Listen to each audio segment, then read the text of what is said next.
बनेगा नेता। नगर निगम के चुनाव पास आने वाले थे। पूरे कानपुर शहर में टिकट को लेकर मारामारी शुरू थी, लेकिन सबसे ज्यादा चर्चा में वार्ड नंबर 40 की सीट थी। वो इसलिए क्योंकि इस बार वहां की सीट महिला के लिए आरक्षित थी। अब सवाल ये था कि चुनाव लड़ेगा कौन। इससे पहले ठाकुर साहब वहां से पार्षद थे और इस बार उन्होंने अपनी पत्नी सीमा ठाकुर को टिकट दिलवाई। और ठाकुर साहब की शान के कारण सीमा जी ने 20,000 वोटों से चुनाव जीत लिया। अरे बधाई हो सीमा भाभी, अब तो आप वार्ड की पार्षद बन गई हैं। अब तो हमारे काम आप ही करवाएंगी। अरे ये तो सिर्फ नाम की पार्षद बनी है, वो तो महिला सीट आ गई, वरना पार्षद तो मुझे ही बनना था। अब भले ही चेहरा इसका होगा, लेकिन पावर तो मेरी ही होगी। अरे वाह भाई साहब, क्या दिमाग लगाया है आपने भी। आइए आप लोग, खाना लगा दिया है सबके लिए।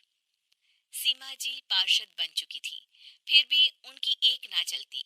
सारे काम ठाकुर साहब खुद ही संभाल लेते और जहाँ जरूरत पड़ती वहाँ सीमा जी का अंगूठा लगवा लेते। सीमा जी ज्यादा पढ़ी लिखी भी नहीं थी। एक दिन ठाकुर साहब और सीमा एक प्रोग्राम में जाते हैं। अरे ठाकुर साहब, आप आ गए। ओहो, पार्षद मैडम भी आ गई हैं। स्वागत है आप दोनों का। लगता है हमारे पार्षद फंड का सही इस्तेमाल हो रहा है।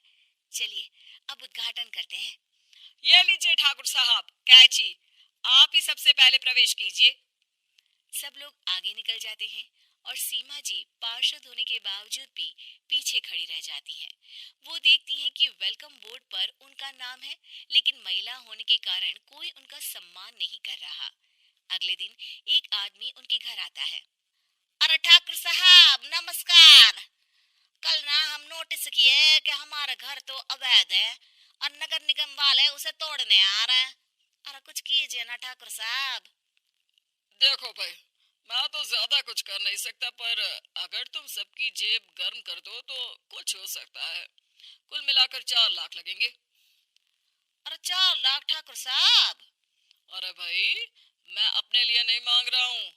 दरोगा है, इंजीनियर बाबू है, बड़े साहब है, सबको देना पड़ता है ना थोड़ा थोड़ा। बोलो, है मंजूर? तभी वहां अचानक सीमा जी आ जाती हैं। अरे ये आप क्या कर रहे हैं?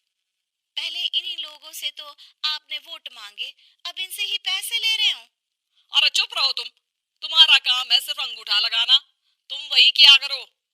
मुझे दूसरे काम तुम मत सिखाओ, समझी? और तुम ना, जाओ अब पैसे लेकर आओ, वरना जेसीबी किसी भी वक्त आती होगी। सब कुछ ऐसे ही चलते रहता है। एक दिन सीमा जी और ठाकुर साहब को एक लोकल मीटिंग में बुलाया जाता है। वहां पर कई और अधिकारी लोग भी मौजूद रहते हैं।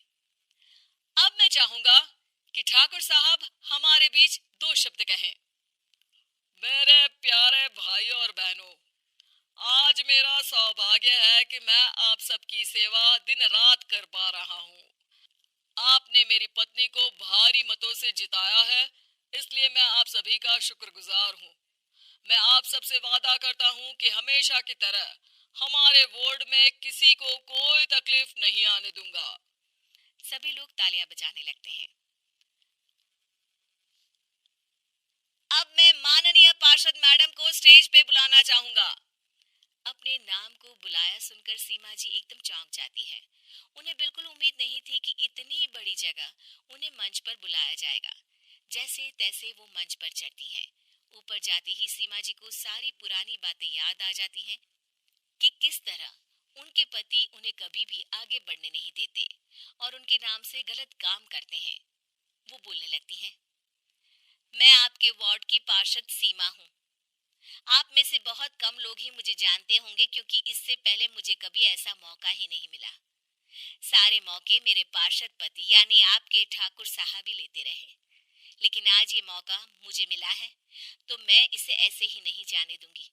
मैं आपको ये बताना चाहती हूँ कि आपके ठाकुर साहब मेरे नाम की आड़ में गैर कानूनी काम करते हैं, जिस पर अंगूठों के निशान मेरे होते थे।